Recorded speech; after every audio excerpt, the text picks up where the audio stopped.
ઈષ્ટદેવ શ્રી રસમરથી સૂર્યનારાયણ ભગવાન, કુળરક્ષક વાસુકી દાદા અને કુલદેવીમાં શ્રી નાગણેચી માતાજીની અસીમ કૃપાથી દાદલ પરિવાર આયોજિત શ્રીમદ ભાગવત સપ્તાહ જ્ઞાન યજ્ઞના ઝાલાવાડની ધરા પર ભાગવતી ગંગાની પ્રવાહિત થનારી રસ અમૃતની સરિતાનું પાન કરવા આપણે સૌ લાખામાજી, લાખાખડા, તાલુકો થાનગઢ, જિલ્લો સુરેન્દ્રનગરની પાવન ધરામાં મળી રહ્યા છીએ.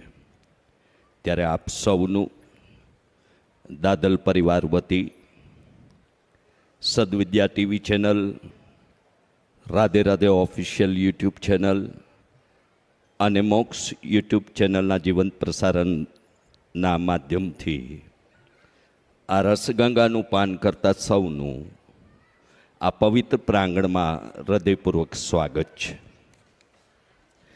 દરેક વિસ્તાર, દરેક પ્રદેશ, દરેક નગર, દરેક ગામ, દરેક વ્યક્તિની કંઈ ને કંઈ વિશેષતા હોઈ શકે. એની ઓળખ પરખ પણ કંઈક જુદી જુદી હોઈ શકે.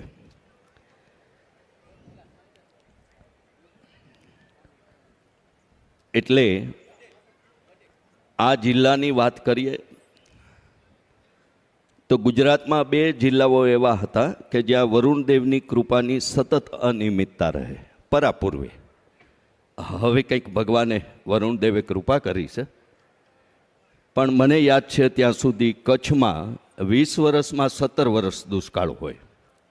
એમ સુરેન્દ્રનગરની ધરામાં પણ વરુણદેવ કંઈક પહેલાં રૂઠા હતા, પણ હવે માં નર્મદાની કૃપા થઈ અને તેથી જ કે નદીને આપણે માં કહીએ છીએ. તો ગંગા પાને, ગંગા સ્નાને, નર્મદા પાને, ગંગા સ્નાને, યમુના પાને, નર્મદા દર્શને, કંકર એટલા શંકર. આ આપણી શ્રદ્ધા અને ભરોસાની વાત છે. આપણો ઈષ્ટદેવ, આપણો સુરપુરા દાદા, આપણી કુલદેવી કે આપણો પૂર્વજ જ્યાં પણ બેઠો હોય, કમસે કમ વર્ષમાં એકવાર આપણે બધાએ, દરેક સમાજે, 18 વર્ણે એમને એકવાર તો નમન કરવા કે ભજન કરવા જવું જોઈએ. અને એમાં આપણને કંઈ ખોટ જાતી નથી, ફાયદો ચોક્કસ થશે. આવો દીપ પ્રાગટ્યથી આજના દિવ્ય પ્રસંગ માટે દીપ પ્રાગટ્ય વિધિ પરમ પૂજ્ય ભરતગીરી બાપુ, વાસુકી મંદિર થાનગઢ, પરમ પૂજ્ય શ્રી રાજેન્દ્રગીરી બાપુ, વાસુકી મંદિર થાનગઢ અને પરમ પૂજ્ય શ્રી છાસિયા બાપુ, શ્રી મારુતિધામ ગૌશાળાના શ્રી ચરણોમાં વિનંતી કરું કે તેમના કરકમળોથી આ દિવ્ય જ્ઞાન યજ્ઞનું દીપ પ્રાગટ્ય સંપન્ન થાય.